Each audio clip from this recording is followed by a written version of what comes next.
जय महाराष्ट्र, मी kitchen TV9 माझा live न्यूजमध्ये आपल्या सर्वांचे स्वागत करीत आहे। बघूया उमरखेड तालुक्यातील काही ताज्या घडामोडी। परिवर्तन यात्रेचे नेतृत्व भारत मुक्ती मोर्चाचे राष्ट्रीय अध्यक्ष वामन मेश्राम हे करत आहेत, तर सन्निहित बहुजन मुक्ती पार्टीचे प्रदेशाध्यक्ष श्रीकांत दादा ओवाळ हे करीत आहेत। आणि या परिवर्तन यात्रेचे आगमन महागाव तालुक्यातून उमरखेड तालुक्यात झाले आहे। यावेळी निमनूर, हिरामण, नगरमेट, टेंबेश्वर नगर येथून ढाणकीमध्ये महापुरुषांच्या प्रतिमांना अभिवादन करून हरदडा, विडूळ यासह अनेक गावांमध्ये या परिवर्तन यात्रेचे भव्य स्वागत करण्यात आले।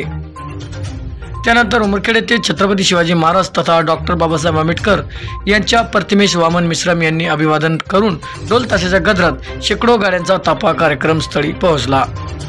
यावेळी आयोजित प्रबोधन कार्यक्रमात आता बहुजनांनी प्रस्थापित पक्षांच्या मागे न लागता आपला वापर न होऊ देता राष्ट्रीय स्तरावर तिसऱ्या मोर्चा बनवून शासनकरिता जमात बनावे लागेल, यासह मराठा आरक्षण मिळाले पाहिजे, ओबीटी जनगणना झाली पाहिजे, टाटा SCC ST च्या वर्गीकरणावर वामन मेश्राम यांनी सखोल मार्गदर्शन केले।